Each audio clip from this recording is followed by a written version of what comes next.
A história cultural dos povos indígenas em Santa Catarina é profunda, milenar e marcada tanto por resistência como pelas suas tradições. A cultura indígena não está parada no tempo, ela faz parte da identidade brasileira. Ela envolve espiritualidade, modo de vida e uma relação íntima com a natureza que continua viva, apesar dos impactos da colonização e da urbanização. Percebemos que a cultura indígena se faz presente em elementos do nosso cotidiano, como na língua, na alimentação, na medicina popular, no artesanato, no valor à família, nas festas, na música e na forma de como nos relacionamos com a natureza. Valorizar os povos indígenas é reconhecer quem somos e construir um futuro com mais respeito, diversidade e justiça.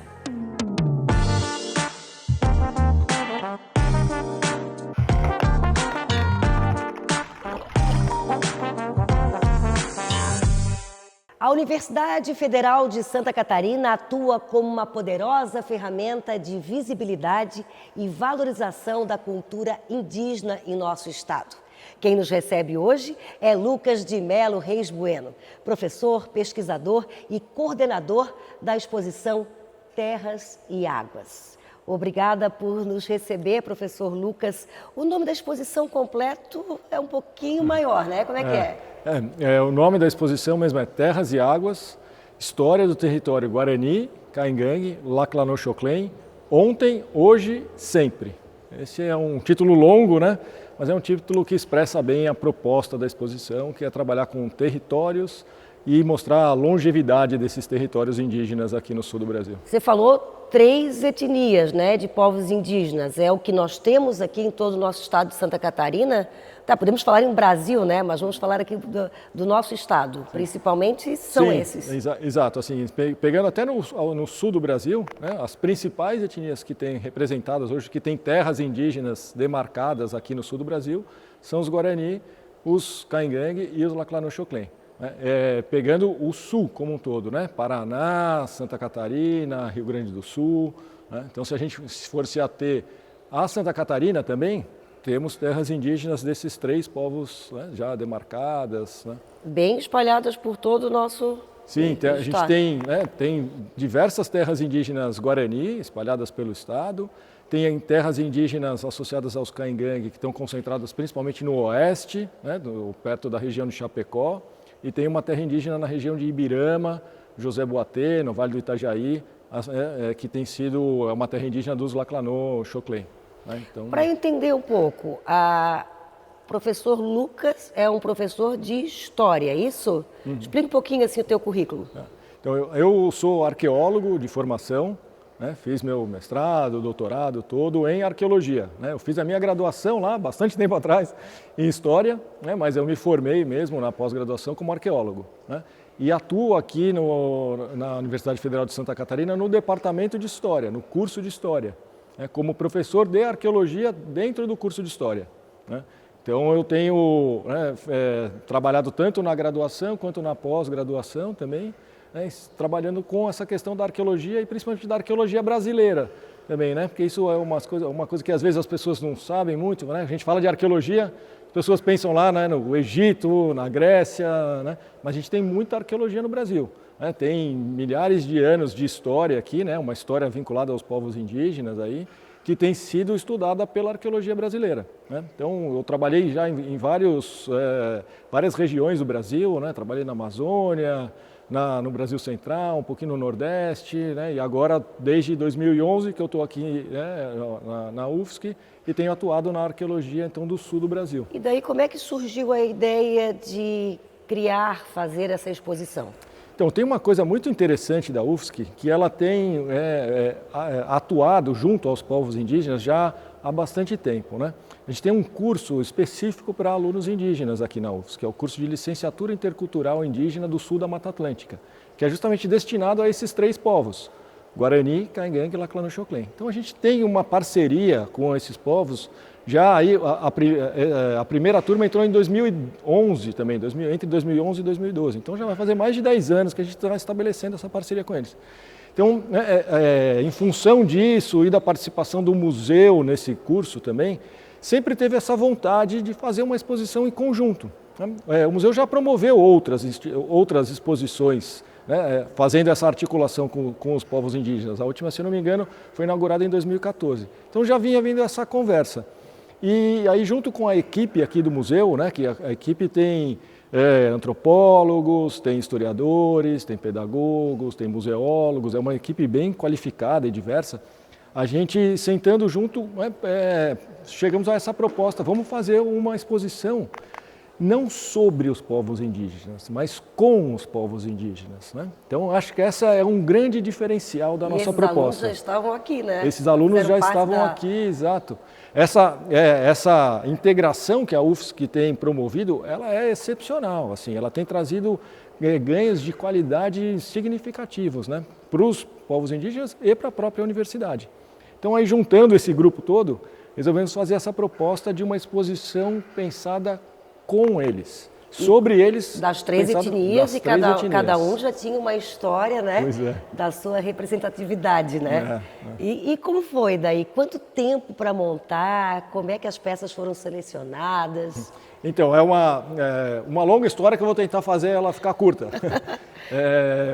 Então, a gente começou, né, essa exposição ela é financiada pelo CNPq. Então, a gente elaborou uma proposta, saiu um edital do governo federal, e a gente elaborou uma proposta e aplicou esse edital. Conseguimos o recurso, né, que já é uma coisa bastante positiva. E aí sentamos, fizemos um processo de como a gente vai escolher quem são os representantes dos povos indígenas que vão participar conosco. Então tivemos toda foram assim vários meses para selecionar esses pesquisadores. E aí começamos as nossas reuniões lá em 2023, em outubro de 2023. Então, e a exposição foi aberta agora em abril, né, de 2025. Então foram quase 2 anos aí de muitas conversas, reuniões, visitas às terras indígenas, né? E dentro disso tudo a gente foi pensando junto com eles como fazer. Então, para montar uma exposição, a gente tem sempre o grupo que pensa a exposição, é chamado de curadores, são os curadores da exposição. No nosso caso, a gente tem curadores não indígenas, como eu e outras pessoas da equipe aqui do museu, e nós tivemos 11 curadores indígenas, 4 né, dos Guarani, 4 Caingangue e 3 Laclanochoclen. Então imagina, né, quando a gente tinha que fazer as reuniões para pensar qualquer coisa da exposição tinham 18 pessoas, era um grupo grande assim. Dando ideias diferentes, com objetos diferentes. Exato. Existe alguma característica forte que difere cada etnia? Existe, cada um tem a sua história, né? Cada um tem a sua trajetória histórica, eles têm línguas diferentes, né? A língua falada pelos Laclanochoclen e pelos Caingangue é mais próxima. Eles, de uma certa maneira, se entendem, mas o Guarani é outra língua. Então eles mesmo sendo de uma etnia, eles não têm nenhuma aproximação para entender e compreender a outra etnia? Tem, então, eles têm as suas especificidades, mas tem algumas coisas em comum. Né? Tem elementos em comum. Então a gente foi trabalhando justamente nisso. O que é o comum? Todos foram unânimes em falar, nós queremos trabalhar com território. Esse foi uma coisa que todos eles falaram que é uma coisa importante para eles. Território, marco territorial. Marco territorial, história dos territórios, como os territórios são construídos, o que significa um território. Mas sobre a cultura, né? Sobre a cultura, o que a gente sempre ouviu falar, aprendeu, sempre por o ponto de vista de um professor, de uma pessoa branca até então, que ensinava da forma e da visão dele, que os livros de história traziam daquela maneira, né? E nós éramos treinados para questionar ou não. Hoje, uma exposição como essa traz um ponto de vista, né? O ponto de vista, na verdade, não, o real, né? Que é a visão do indígena. Isso tem um valor maior, isso é muito mais profundo, não é, professor? Então, acho que é bem importante isso, porque a gente para de falar a história deles e deixa eles falarem, contarem a sua própria história, né? Escolherem como contar a sua história. Quais são esses elementos da cultura que são importantes para a construção da sua identidade? O que eles querem, como que eles querem se mostrar para os outros?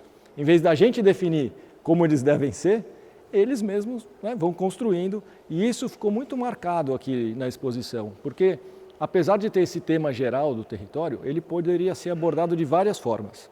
E aí o que aconteceu? Cada um desses povos resolveu abordar o território de uma maneira diferente. Então, os Guarani definiram que para falar sobre o território era importante que a gente conhecesse a Casa de Reza. Então, eles articularam toda a exposição, a parte deles, em torno da Casa de Reza. Que a Casa de Reza, no caso, é um símbolo do Guarani. O símbolo da identidade Guarani para falar sobre o que é a terra deles. Ah, sim. Aí os Caingangue escolheram outra coisa, eles escolheram uma nascente, porque a água, né, a nascente é fundamental para os rituais que eles fazem, né, para a existência deles, né, em um determinado território. Já os Laclanochoclen escolheram a barragem que foi construída na década de 70 e que impacta seriamente a vida deles hoje lá no Vale do Itajaí. Então isso mostra exatamente aquela sua pergunta, assim, tem coisas em comum? Tem, mas tem também as suas especificidades, formas bem diferentes de como cada um se vê e como cada um gostaria que os outros vissem eles, né? Como que é essa construção da identidade. E o mais importante é que isso está representado aqui, né? Na visitação, há essa explicação, como é que as pessoas que querem vir aqui ao museu, na universidade, conseguem saber, lendo os textos que estão, como é que ela foi organizada desde a entrada? Então, isso também tem uma particularidade da nossa exposição, por ser feita com essa composição, né, de indígenas e não indígenas, todos os textos estão, boa parte dos textos, estão em português e na língua indígena. Então, logo na entrada, a gente tem um texto de apresentação da exposição que está em 4 línguas. Ele está escrito em português, em Guarani, em Caingangue e em Laclanochoclen. Todos os objetos têm o nome em português, têm o nome na língua indígena. E a gente tem alguns textos que explicam alguns aspectos da exposição, mas o importante também é que toda vez que a gente recebe um grupo que agendou uma visita, que é uma coisa que a gente tem recebido muito, esses grupos, eles são recebidos, né, pela equipe do museu, né, que acompanha eles na visitação, que faz uma mediação. Que tiram dúvidas. Que tiram dúvidas e que traz uma série de informações sobre todo esse processo de construção da exposição, a escolha dos objetos, né. Então, a gente tem essa atividade de mediação, de recepção dos grupos, ela é bastante importante e, felizmente, para nós, a gente tem recebido muita demanda. Quando fala em objetos, assim, há uma curiosidade, né? São objetos que são vendidos ainda, porque se não há território, não há povos indígenas, né? Consequentemente, eu quero saber como eles vivem hoje. Então, a gente tem diversas terras indígenas, né, demarcadas em diferentes processos do âmbito legal, né? E uma das coisas que eles reivindicam muito, né, e justamente essa importância de falar de território, é para que eles tenham autonomia de gestão do seu próprio território, para que eles consigam definir, né, as suas próprias dinâmicas para manutenção dessas escolhas culturais. Para poder ter essa tranquilidade. Para poder ter a tranquilidade de ser quem eles são.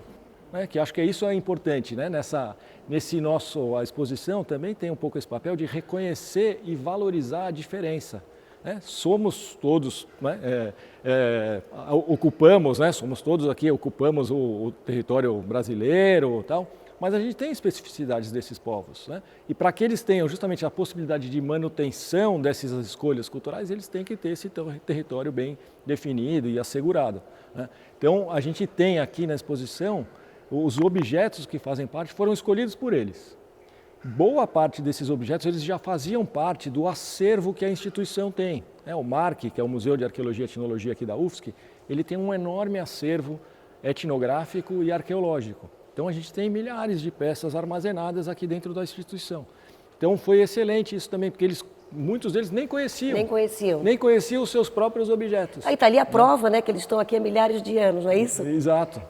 Por que é importante, então, estudar para entender quanto tempo, quando aquilo surgiu, quando começou, e o reflexo para a cultura atual, né? E está ali, eles também puderam ver, né? Sim, então, uma coisa também bem interessante dessa instituição é que ela tem acervo etnográfico e arqueológico. O que é a diferença? O etnográfico foi coletado junto aos povos indígenas diretamente. O arqueológico vem de sítios arqueológicos que remontam a milhares de anos atrás, né, mas que fazem parte da história dos mesmos povos, né, só que são artefatos de muitos anos atrás. Então, muitos deles não conheciam também, tiveram a oportunidade de conhecer. E aqui na exposição a gente tentou juntar esses dois tipos de acervo, etnográfico e arqueológico, justamente para dar essa ideia de uma continuidade milenar dessa história. Mas o arqueológico não dá para identificar que tipo de etnia é? Dá. Dá? Até certo ponto dá. A gente consegue, tem certas características muito específicas da produção de certos artefatos. Por exemplo, na produção dos vasilhames cerâmicos, tem uma técnica e um conhecimento muito peculiar dos povos Guarani, que fizeram esses vasilhames cerâmicos ao longo de milhares, são 2.000 anos de história Guarani que a gente conhece hoje, onde essas vasilhas foram produzidas segundo o mesmo conhecimento, a mesma técnica, tem certas maneiras de fazer que são características de um povo, a gente consegue identificar. No caso dos Laclanochoclen e dos Caingangue, a gente consegue também alguns elementos. Então, a gente tem possibilidades com o material arqueológico de estabelecer essa conexão com os grupos que estão vivos, que estão aí ocupando o estado. 2.000 anos, né? Sabia que eles estavam aqui, né? Estavam aqui em várias regiões, há muito tempo antes dos europeus, né? Isso a gente tem que frisar, né? Não é o Vale Europeu, né? Eles estavam ali há muito mais tempo. E quanto tempo vai ficar essa exposição? Eu queria que deixasse também um WhatsApp, um telefone, um site, para que as pessoas possam agendar os grupos, né? Sim, então essa exposição, a princípio, é pensada como o que a gente chama aqui no museu de uma exposição de longa duração, né? A nossa ideia inicial é que ela fique aberta ao público por 2 anos, cerca de 2 anos.